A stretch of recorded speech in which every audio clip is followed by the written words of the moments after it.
The first sign. You don't know it yet. You wake up one morning and everything feels off. Not broken, not wrong, just off. Like the air in the room shifted while you were sleeping. You check your phone. Nothing unusual. You look in the mirror. Your eyes look tired, heavier than yesterday. You shake it off. You go to work. You go to church. You pray like you always do. But today, something happens after the prayer.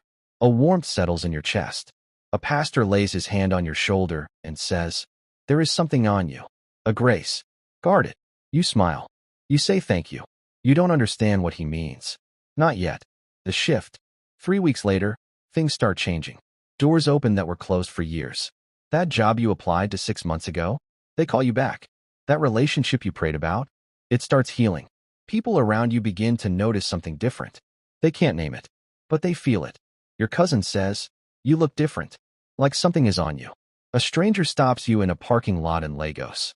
He says, "I don't know you, but God told me to tell you you are carrying something rare." You go home that night, and you pray deeper than you ever have.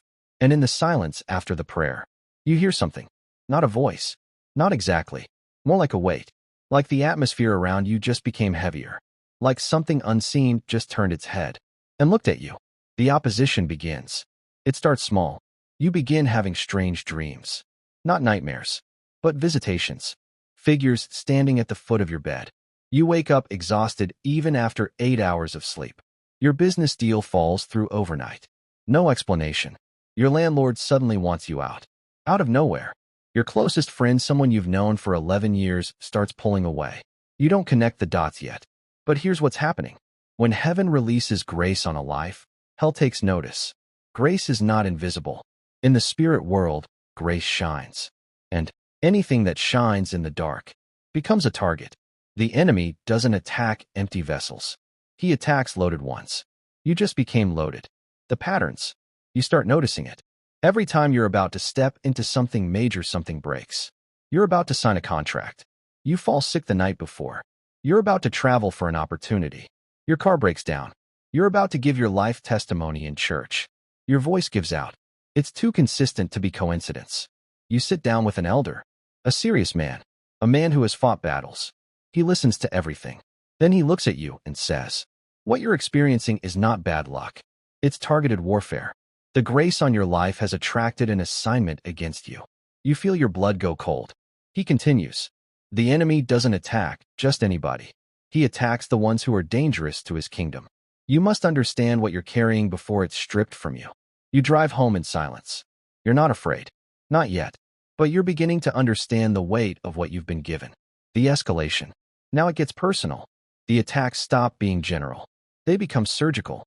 They target your peace, your mind, your relationships. You start having thoughts that don't feel like yours. Doubt. Heavy doubt. Maybe God didn't really call you. Maybe you're just imagining things. You're in Abuja. A prayer meeting. Wednesday night. A woman you've never met stands up, points in your direction, and says, "Someone in this room has been marked by darkness. The enemy wants your grace.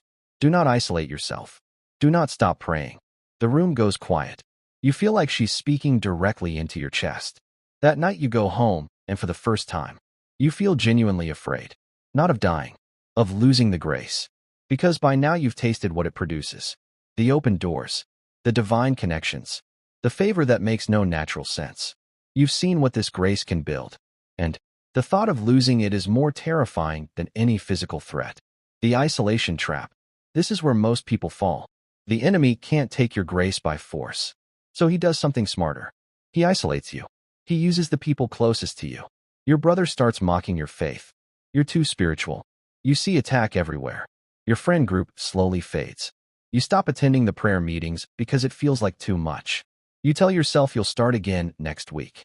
Next week becomes next month. And in that silence and that spiritual loneliness, the attacks intensify. Because isolation is a weapon.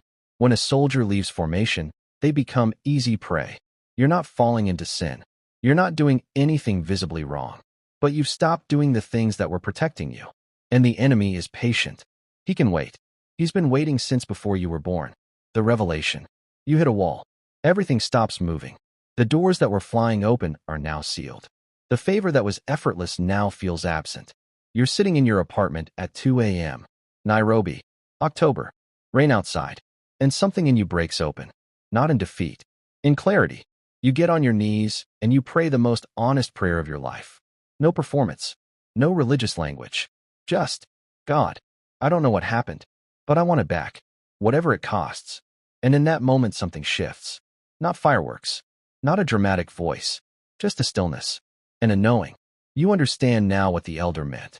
You understand why the attacks came. You understand what you've been carrying. Grace is not a feeling. It's not a season. It's a calling wrapped in divine favor, and it has enemies. Real enemies. Not metaphors. Not struggles. Entities assigned specifically to neutralize what God placed in you. And they are relentless. Because your grace is not just for you. It's for the lives you were supposed to touch. The families you were supposed to help. The generation you were supposed to lead. When the enemy attacks your grace, he's not just attacking you. He's attacking everyone connected to your destiny, the counter. Now you change your approach.